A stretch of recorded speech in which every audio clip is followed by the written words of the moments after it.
специалисти в различни области, с различен тип образование, се навиват, се мотивират, имат причина, откриват в себе си нещо, което ги кара да се отклонят от професионалната си пътека, от изборите, които са направили по-рано и да отделят 2 години от живота си, за да станат учители в българско училище.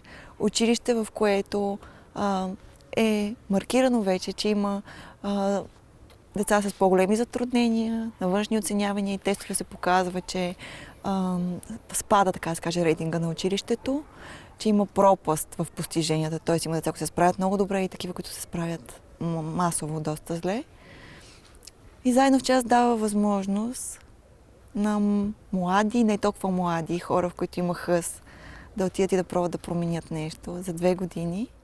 Първият час, който имахме, не знам ли вие се сещате. Няма по-гадно това всъщност да си на грешна работа.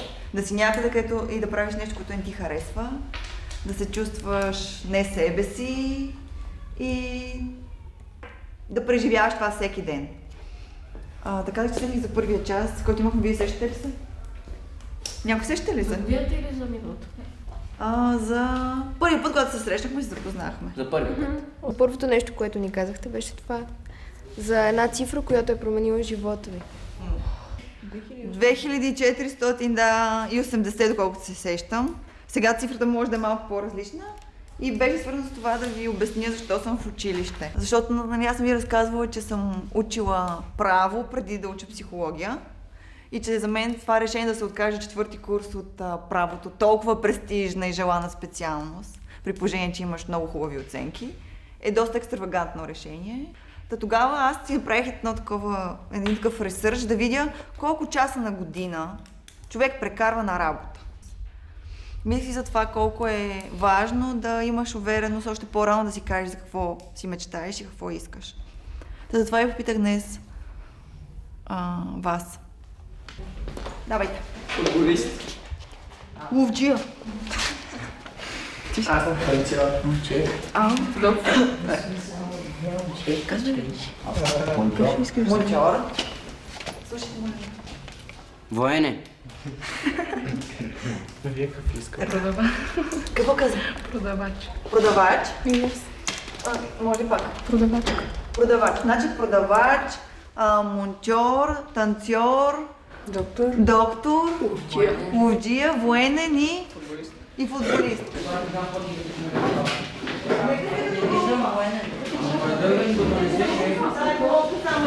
Някой, който много се изненада от това, което видя за някой от колегите си.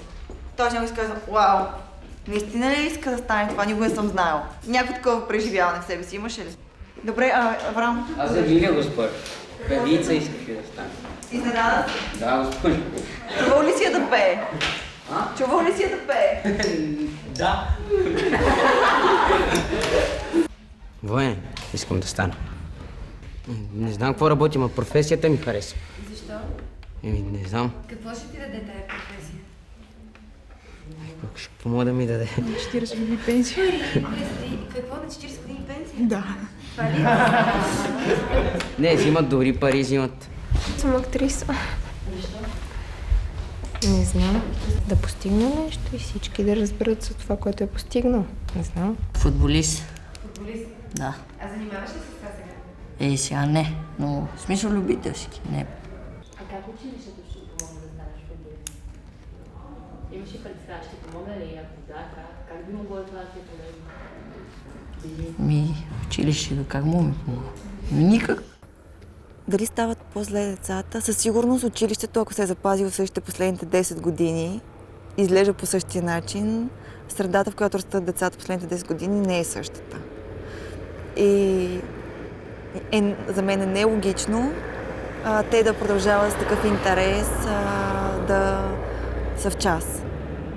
Защото ако часовете не отговарят на въпроси, които те си поставят извън часа, няма как да се случи така, че да искат да са вътре изцяло и себе си. Така че, навярно са променили децата. Въпросът е как може да използваме това. Отидем в 6-тия клас. Добре. Да поговорим. Здравейте, деца. Какво плачеш? Защо плачеш? Един ме наби и ме удари Кой шамар. е един? Един от четвърти клас. Кой е един? Той има име. Кой той? Не му знам името. Поинтересувам се. Лъчо. Лъчо. Защо? Ти как участва в цялото събитие? Ти участва ли в събитието? Аз му казах да не се закача с мене, той му удари един шамар. Нещо друго. Казал ли съм ти преди това? Смятам ли си, че си му казал нещо друго преди това? Не, нищо друго. Сигурен си? Не дей да се закачаш. Искаш ли да поговорим после? Добре. Добре, хайде. Следващото на участие ще поговорим. Заедно, за да решим въпроса. Нали? Да. Може ли да бъдете приятели? Добре. Заедно можем да решаваме въпроса, така че да не снима по телевизията какво правим в училище. Нали можем? Хайде, бягайте. Всичко добро на вас. Заповядайте. Отиваме в седми кабинет, където има част по български език и литература. Момента е междучасие. 6 А клас. Може ли? Добър ден. Благодаря ви. Благодаря. В нашето училище учениците знаят, че ставайки на крака, когато дойде директор или външно лице, те отдават уважение към българското образование. Защото всеки един в държавата, където да се намира една цяла поредица от училища и учители, са го извели до място, до което е достигнал. Трябва да се образоваме и подготвим така, че един ден да бъдем какви? Ценни. Да, цивилизовани и ценни за себе си и за другите. Знаеш това? Знаеш ли да си цивилизован? Най-вече така да говорим, защото сега нямаме такъв изказ, както госпожата. Тя ни учи да говорим правилен български, защото повечето от нас говорим диалектно, отчасти. Да не се обиждаме, да не се пцуваме, да се държим мило.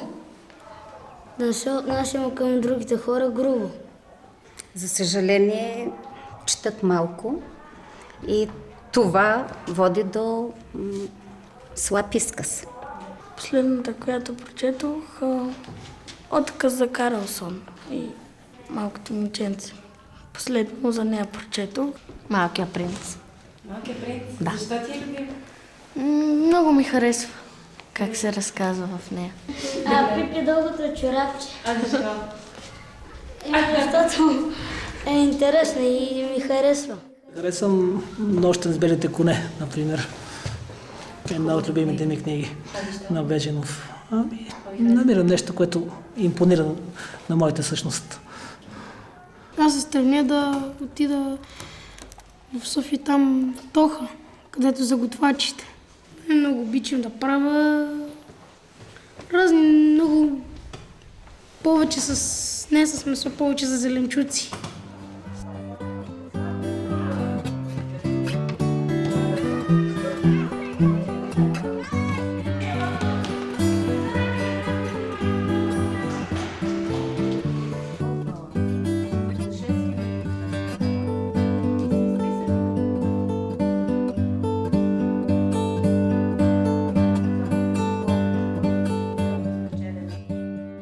Аз идвам от Софийско училище, в което съм работила 30 години. Първи ми в това училище точно прословутия 5 Б клас. Когато дойдох, те бяха 17 деца, от които пак 60% бяха роми. Сега има и второгодници, които са дошли в 5 клас. Много трудно се работи с такъв клас. Те споделяха с нас неща, които едва ли вкъщи можеха да споделят. Те идват от село, в което сигурно 90% са роми в това село. Цяла вечер са били в кръчмата заедно със своите родители. На другия ден идваха, едни плачат, други се смеят, карат се, горната махала на долната махала, той наръгал тоя, оня баща бил тоя, крадци, полиция, не знам какво си. Първи клас, може да питате и жените хигиенистките, първите 2 часа обикновено минаваха в разрешаване на конфликти, възникнали през нощта или предишната вечер в селото. Имат една чешма на двора, те живеят в един двор от тези 15-16 деца, в 3 стаи, целия род, те са на 2 братя деца, те нямат вода вкъщи, имат чешма, която отвън. В момента едните нямат и ток, защото не са си платили и енергото им е спряло тока. нямат стъкла, имат найлони на прозореца и така нататък. Миришат. И в моята стая мирише. Елате да видите вътре какво е в първи Б клас. Но какво да направя? Единственият вариант е да намерим начин 2 пъти седмица да ги къпем тук. Това продължава много дълго време. Да определим примерно 2 дни да кажем понеделник от 2 до 3, когато ще се къпят момичетата и родителите по някакъв начин да дойдат или те сами могат да се къпят. Ако тръгнем да ги къпем, тогава ще кажат кой ви е разрешил да ги къпете, простудихте ни децата, нали? Само с родителите. Иначе... Хората, които седят на други чиния, ти казват как миришеш и да те обижат по този въпрос. Аз ги изолират? Да, те ги изолират и става неприятно и като атмосфера в стаята.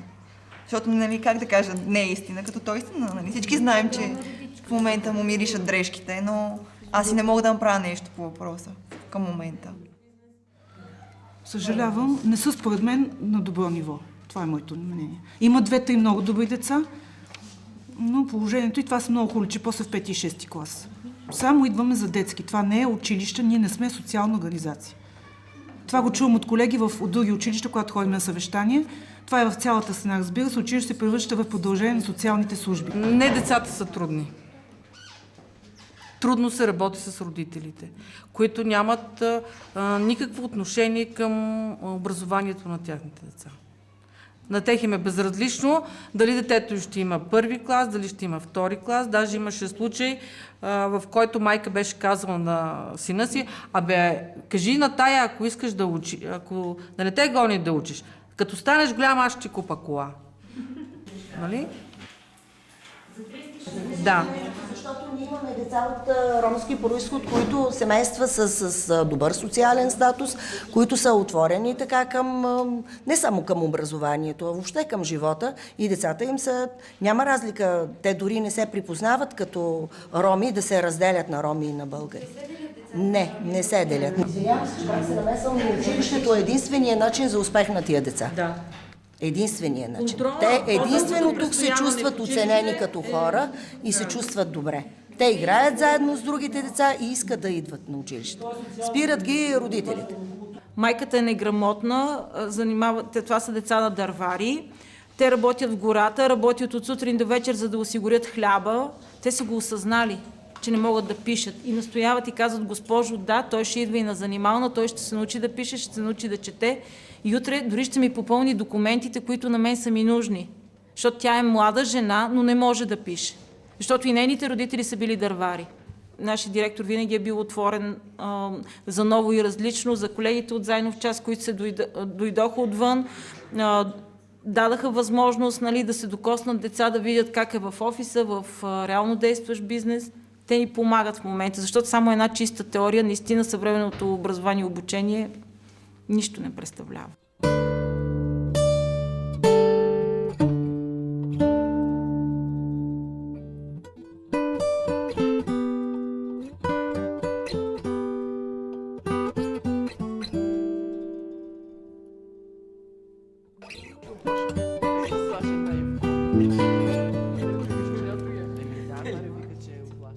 Всичко е свързано с това, което уча и което много харесвам.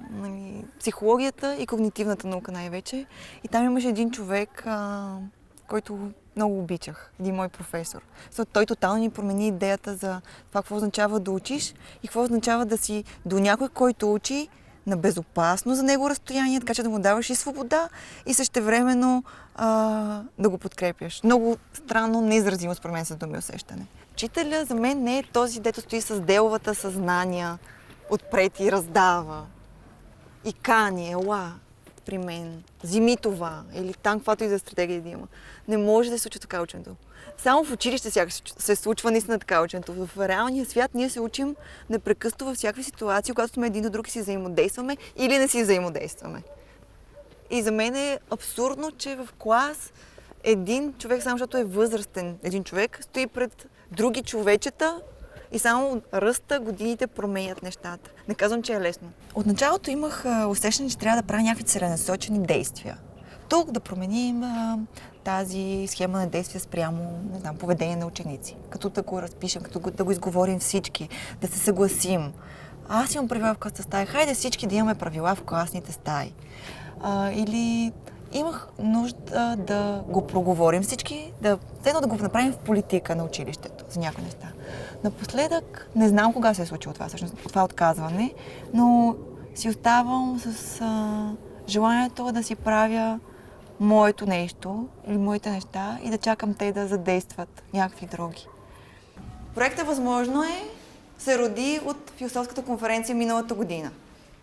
Едно нещо, в което се включиха 8 души от 9 до 12 клас и което костваше на някои от нас преподавателите, на някои от вас много усилия, за да го пожелаят, за да се включат, за да напишат се.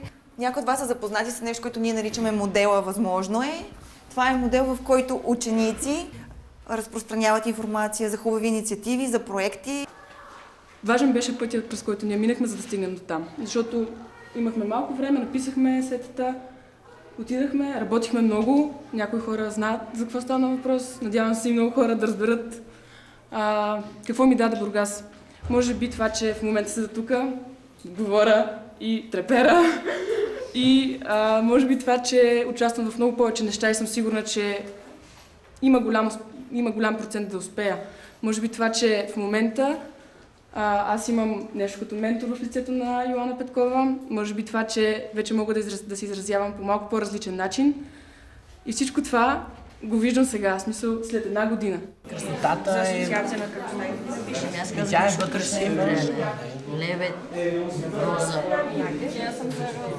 Да, И аз съм за роза. Грим до момента.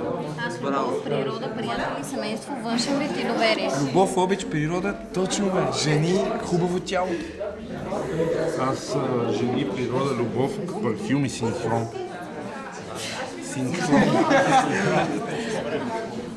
Слушате ли всички? Значи това е групата на 9 клас. Сега ще дам на тях думата да ви обяснят защо кръстата ще спаси света. Затова сме изобразили планетата Земя като във формата на сърце, защото тя комбинира и природата и любовта. Значи ние изобразихме красотата чрез едно цвете и чрез него изразяваме природата. В смисъл, ние сме част от нея, трябва да я защитаваме и не трябва да я замърсяваме и така нататък, за да е красиво място. Красотата не може да бъде изобразена само с едно нещо. Тя не може да бъде само природата, нито любовта, нито силикона. Тя може да бъде във всеки, тя е във всеки един недостатък, който вие притежавате, в всяка една хубава черта, която имате. Днес много ме впечатлиха.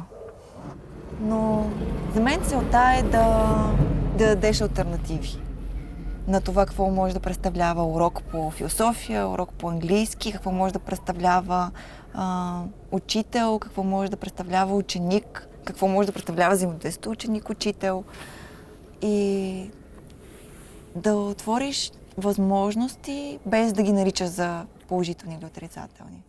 Работа ни съвместна партньорка с програма Заедно в час, която нейното мото е равен достъп и качествено образование за всяко дете, което особено важи за училище като нашето, за всяко дете, независимо от произхода си, от социалната среда, в която живее. Това е един от начините, които се опитваме да правим. Учителите като цяло се чувстват неудовлетворени. И аз също. Ами защо? Не защото не обичам децата или не си харесвам професор, напротив, не бих бил тук. И повечето хора всъщност са тук, защото по някакъв начин, не само за това, че няма къде да отидат, както обикновено се битува това мнение. Има, разбира се, една голяма част от хората са специалисти, които биха намерили реализация в някои от сферите. Защото това е, колкото да изглежда като клише, е професия с призвание. Значи можеш да бъдеш учител или не можеш. Или си учител, или не си. В моята диплома пише учител, аз винаги съм се чувствал като учител и ако трябва да бъда съвсем честен и искрен, никога не съм приемал сериозно длъжността си. И понеже ме питат за децата, може би за това се разбираме. Никога. Задълженията си да, но длъжността не. Първото изискване, първото условие е да обичаш децата. Значи, ако един човек ще каже, колкото е високо подготвен, колкото и да е със самочувствие, откъдето и да идва, не обича децата, не може да се получи никога. А те са много чувствителни. Много умеят да различават фалша от истината.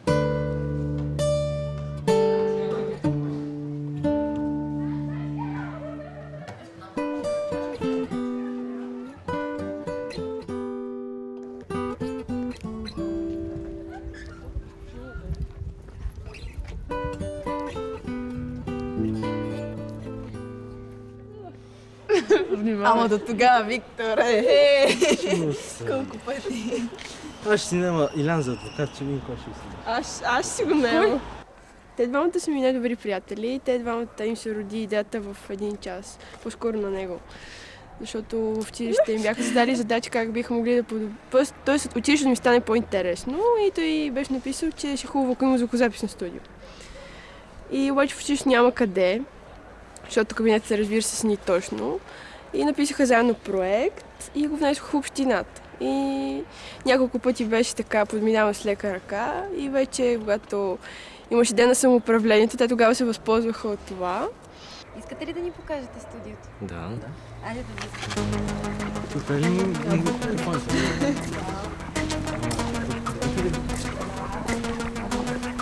Сега сме ли културни? Да. Кой ще си културни? Кой?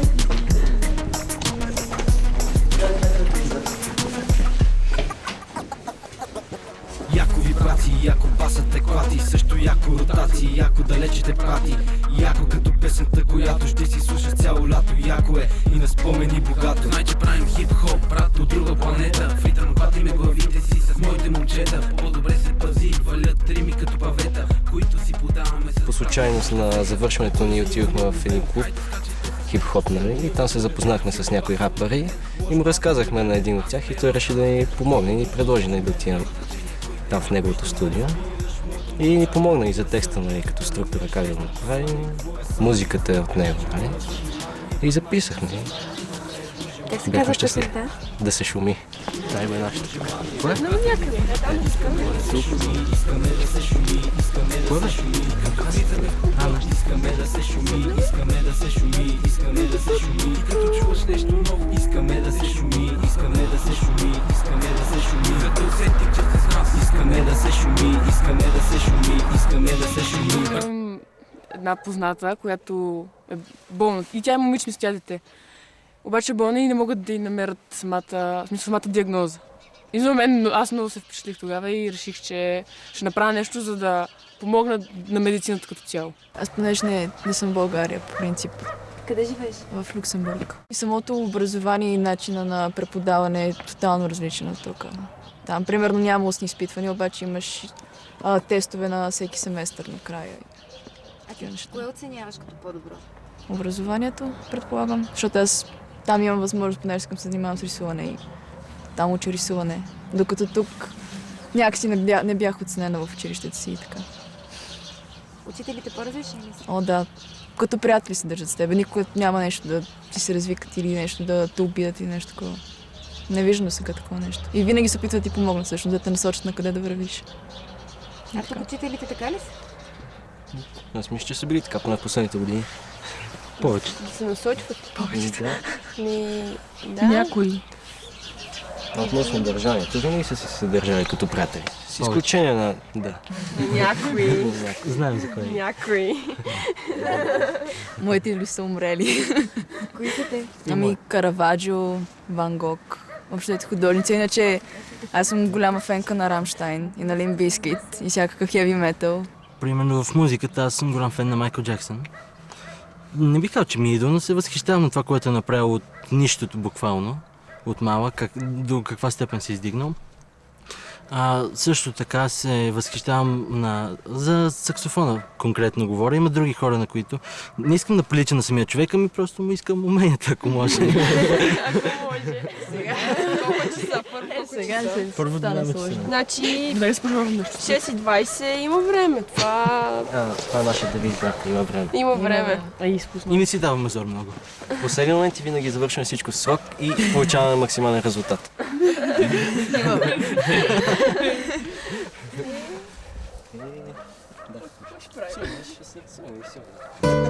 Ясно.